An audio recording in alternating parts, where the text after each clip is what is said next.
Well, Bilderberg assumed that name in 1954 at their first meeting as Bilderberg in the Bilderberg Hotel. It's a little bit like Shakespeare's As You Like It. They say to Shakespeare, what do you want to call this book? And he says, As You Like It, meaning whatever you want to call it. And they thought it was dictation, so one of his plays is called As You Like It, and the title has nothing to do with the play. So that's how the Bilderberg came by their name. Now, they had been meeting for half a century. The moneyed class had been meeting. But they decided they have to meet systematically every year, well planned in advance, in addition to maybe other smaller meetings throughout the year. Sure this is the right turn, Jim? No. Let's see if we can start.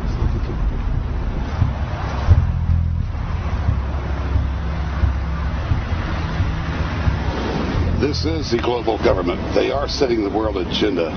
Inside right now, they're deciding on whether or not there will be a war with Iran.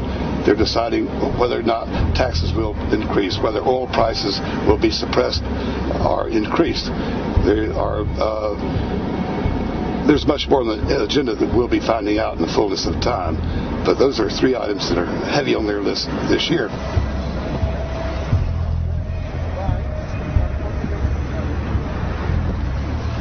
This is Jim Tucker, ladies and gentlemen. Yes. 27 years covering these crooks. Tucker, pleasure to meet you. The media said he was crazy, it didn't exist. Now we forced him. 120 of the world's most powerful men, heads of state from Europe, high officials of the United States government, Treasury, White House, State, Defense. They're setting the world agenda now.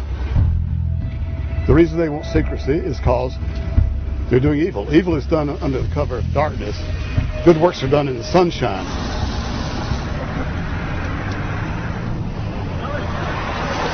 Hi, how you doing? Good. Get off the property, please. Well, Jim has some questions for you. I need you to move off the property, please. Okay. Private property. Sure.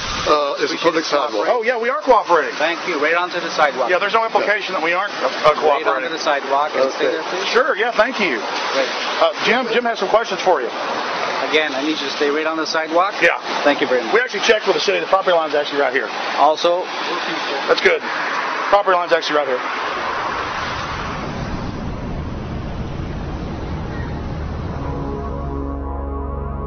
We are on the verge of a global transformation. All we need is the right major crisis, and the nations will accept the New World Order. David Rockefeller. We saw David Rockefeller and the car in black at the beyond the hotel, and they had no bodyguards. One of my friends shouted, "Hey, Rockefeller!" and he turned back and he was afraid.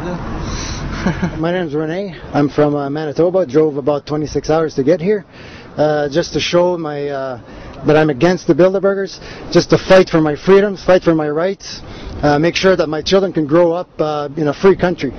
My name is Daniel Estrela, and I've been doing this for the last 15 years. I'm from Canada. I'm very proud of my country because, as you can see, there's a lot of people covering the Bilderberg conference. Last year, it took me 14 and a half hours to get to Munich. I was pulled off a plane in Milan. I was pulled off a plane in Munich. They interrogated me 4 hours in both places. I was able to call a friend, a journalist in Rome, as a result of his presence and others calling the Foreign Ministry Department in Italy. They backed off and they let me go. They basically told me that they'll keeping an eye on me 24 hours of the day. The little hotel where we were staying at, Jim and I, out of the 20 rooms, 6 were occupied, 3 by the CIA and 3 by the German Secret Service. That's how serious these people are, and that's how afraid they are of actually what we may be able to reveal and what we actually do reveal publicly about the Bilderberger intents. Daniel Estrela has covered the Bilderberg meetings in Europe and North America for more than 15 years. His book, Club Bilderberg, has been translated into more than 20 languages and is a global bestseller.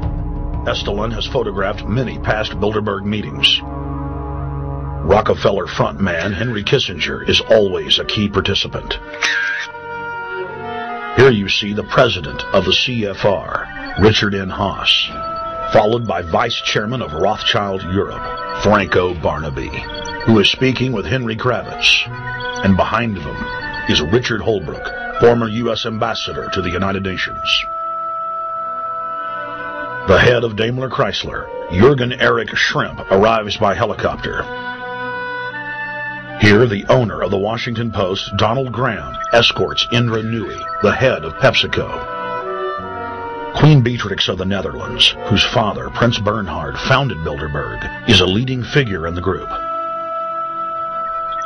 Of course, globalist kingpin David Rockefeller, seen here with his bodyguard, James Ford, always attends. The then newly appointed World Bank chief Paul Wolfowitz is photographed at Bilderberg 2005. It has been reported that Wolfowitz had attended previous meetings, while still the Deputy Secretary of Defense, a violation of the Logan Act. Under the Logan Act, it is a felony offense for any member of the federal or state government to meet with members of a foreign government without the express authority and authorization of the President or Congress. Put simply, it is illegal for members of the government to meet secretly behind closed doors with foreign power brokers due to the problems of corruption and espionage that it breeds. For this reason, many prominent politicians attend, but their names do not appear on the official list. Despite the Logan Act, the governor of New York's name, George Pataki, does appear on the list, and we were able to catch the governor on tape walking with David Rockefeller at Brook Street. Multiple staff members inside Brook Street reported to us that Hillary Clinton attended for half a day. Several armored limos with diplomatic plates did arrive with police escorts and offloaded their passengers in the underground parking garage out of the sight of the press. Former World Bank President James Wolfensohn sardonically stared at our cameras. They're upset about the fact that they're being exposed. Well, I'm sure they are. I mean, look at the tinted windows. They don't want to be seen. They don't want even anybody to know they're here. So I'm sure they're ticked, you know, and that's why we're here to try to expose them. Do you think that they were angry that they were on the front page of the local paper today? You think they're in there reading it right now, Jim? Yes, I don't think they're happy about it. They prefer nothing at all, no publicity. They prefer absolute secrecy. Yeah, you better look away. We're not your slaves. You don't own me.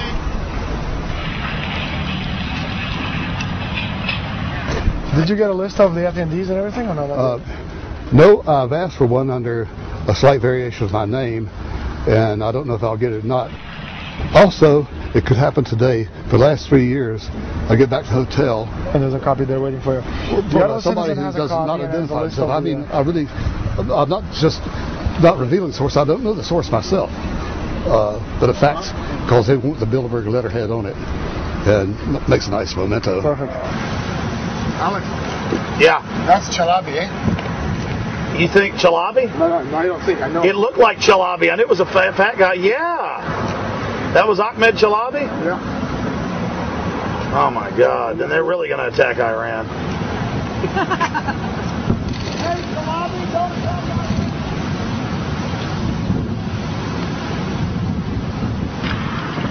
Because I've seen this guy around a lot. This guy is too, but I president. It's scanning him. Adrian Woolridge. Over the last couple of years, they've been reeling with the amount of leakage that they've been experiencing, so it's getting harder and harder. But again, it will never get too hard for us because of the sources that we have inside, are top-notch sources, people who are actually working for them, the Secret Service, the second layer, people in the Bilderbergers, the clerks, the administrative office. They are there. They are our eyes and ears, and every time there's something out, we always get the information. That's Francisco Pinto Balsamao. I think that's the Queen. Yeah. Oh my God, you can't kiss her there. You see her? Oh my God. Queen of Holland. what usually happens, the Secret Service guys who are protecting the Bilderberg delegates, the staff, the cooks, the chefs, when they actually get to see and to hear what some of these nasty people are talking about, they're the first ones to look for us and the first ones to make sure that we get the information from the meeting. We're very rigorous with information that does come out. We double, triple, and quadruple confirm the sources, make sure that all the information checks out. A lot of the stuff, the Bilderbergers have planted information, make sure that this disinformation nullifies the accuracy of the reporting, which is why we never publish the first thing we hear.